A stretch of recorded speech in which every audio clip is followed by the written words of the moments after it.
Miranda Cole was a millionaire beauty mogul. Dante Reyes was a struggling 26-year-old model. Their affair began with champagne and luxury, and ended with a corpse on the floor. What started as passion spiraled into obsession, manipulation, and murder. This is the chilling true story of how one woman's desire to possess turned deadly in sugar mommy's obsession with young lover ends in death. Miranda Cole lived a life that many envied from a distance. At 52 years old, she was a self-made millionaire who had built her luxury skincare empire from the ground up in Miami's competitive beauty industry. Her presence was magnetic, always perfectly styled, always confident, always in control. She lived in a waterfront mansion, drove a white Bentley convertible, and regularly posted photos from yacht parties, five-star resorts, and red carpet events. People who followed her online saw a glamorous woman who had it all. What they didn't see was the emptiness that gnawed at her behind the designer sunglasses and flawless makeup. After a bitter divorce nearly 10 years ago, Miranda had poured herself into her business, becoming one of the most respected figures in her field. But as her company grew and her children grew distant, she began to feel the weight of loneliness. Her friends had settled into family lives, and the dating scene had changed dramatically. Miranda didn't want someone her age. She wanted excitement, energy, youth, something to remind her that she still had power, still had allure. She found all of that and more in Dante Reyes. He was 26, with a chiseled jawline, athletic build, and a confident charm that immediately caught her attention at an upscale rooftop party in Brickell. He worked part-time as a personal trainer and did some modeling on the side, though neither paid consistently. He was struggling financially, couch surfing, and hustling for gigs. But what he lacked in stability, he made up for in charisma. When he approached Miranda, it was with a boldness that both amused and intrigued her. Their connection was fast and intense. Within weeks, Dante was a regular in her life, attending events with her, dining at the city's most exclusive restaurants, and taking weekend trips to the Bahamas. Miranda was captivated. He made her feel alive in a way she hadn't felt in years. She overlooked the age gap, the whispers from friends, the moments when his phone would buzz and he'd turn it over. She was intoxicated by the fantasy, by the idea that she could rewrite the narrative of a woman in her 50s. She wasn't old. She was powerful, desirable, wanted. As their relationship deepened, so did her generosity. She paid off his credit card debt, bought him a brand new sports car, and began giving him monthly allowances under the guise of supporting his career. Her assistant, Carla, noticed changes. Miranda started missing meetings, neglecting product launches, and spending long hours planning getaways with Dante instead of attending business reviews. Carla tried to stay quiet, but it became harder when she noticed something troubling: over $200,000 in wire transfers from Miranda's business accounts to Dante's personal one in just under 5 months. When she confronted Miranda about it, hoping to bring her back to reality, the response was dismissive. Miranda believed Dante truly cared for her and insisted the money was nothing compared to the happiness he brought her. But cracks were forming. Dante was growing bolder, often going out without telling her, coming home late, and disappearing for days. Rumors began swirling that he was still seeing other women. One night, Miranda saw a tagged photo of Dante at a club, cozy with a young brunette. She pretended it didn't matter, but inside, it felt like betrayal. Despite her doubts, she continued to fund his lifestyle. She leased him a luxury condo and even spoke to her lawyer about adding Dante to her will. She was losing grip, not just on Dante, but on herself. Friends stopped calling. Business partners began to withdraw. The once respected mogul was now the subject of gossip and concern. But for Miranda, none of it mattered. As long as Dante was in her life, she was willing to pay any price. She had built an empire, yes, but now she was building a fantasy. A dangerous, fragile illusion that she refused to let go of, even as the world around her started to crumble. What she didn't realize was how quickly that illusion would turn into a nightmare, and how obsession, once it takes root, can become impossible to control. As spring arrived in Miami, Miranda Cole's carefully constructed world began to unravel at an alarming pace. The once joyful glow she radiated when speaking about Dante Reyes was gone, replaced by anxiety, jealousy, and a growing sense of desperation. Their relationship, once the center of her happiness, had turned into a toxic power struggle. Dante, now accustomed to the luxury Miranda provided, had become distant and careless. He would disappear for days at a time, claiming he needed space, or was visiting family, but Miranda knew he was lying. She began obsessively tracking his movements, calling him dozens of times in a single night, and scrolling through his social media for any hint of betrayal. When she stumbled upon a photo of Dante at a beach bar with a younger woman sitting on his lap, something inside her snapped. The woman, later identified as Lila Morgan, was a 23-year-old bartender with a social media presence of her own, full of party photos, suggestive selfies, and posts that hinted at a new, mysterious sponsor. Though she never mentioned Dante by name, Miranda connected the dots. She felt humiliated, used, and furious. After everything she had done for him, after the money, the car, the condo, the lifestyle, he had thrown her away for someone younger and cheaper. Miranda's behavior took a darker turn. She began surveilling Dante, sometimes in person, other times through a private investigator she hired under a fake business expense. She had GPS tracking devices installed on both his car and Lila's. The reports confirmed what she feared. Dante was spending nearly every night at Lila's apartment. He had moved on, and worse, he had done so while still accepting Miranda's money. She began sending him threatening messages, emails filled with anger, heartbreak, and desperation. She accused him of betrayal, of using her, of destroying her life. But he didn't respond. To him, the relationship was over. To Miranda, it was far from finished.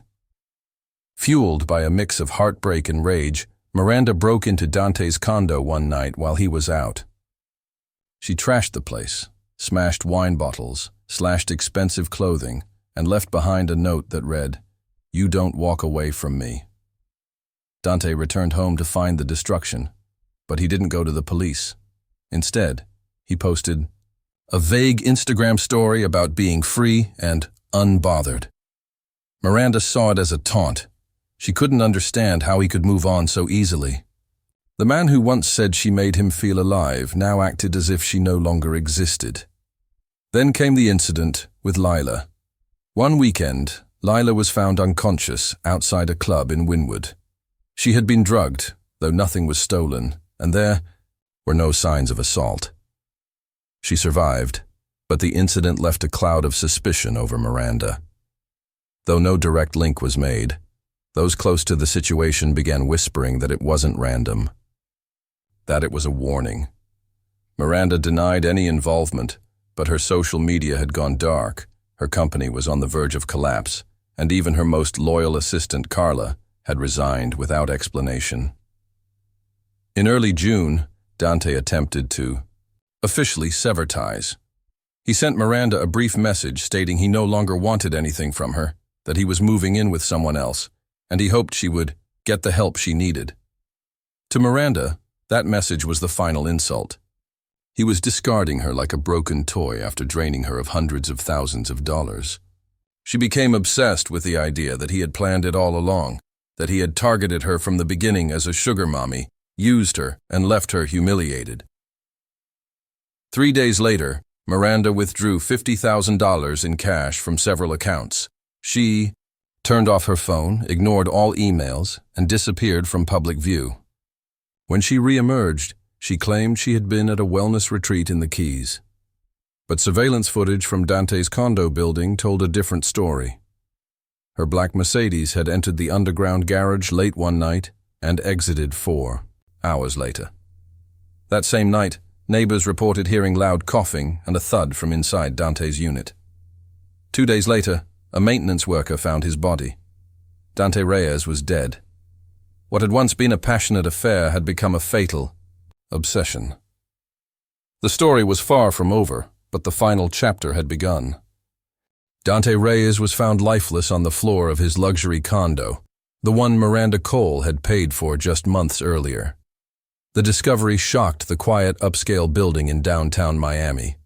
At first, authorities suspected an overdose. After all, Dante had lived a fast lifestyle filled with parties and club appearances. But the autopsy told a far more disturbing story. His body contained a lethal combination of sleeping pills and ethylene glycol, a toxic chemical found in antifreeze. It wasn't an accident. It was murder. There were no signs of forced entry, no broken locks, no struggle. That narrowed the list of suspects to people he trusted. Investigators quickly turned their attention to his tumultuous relationship with Miranda. She had motive, access, and a documented history of obsession and instability.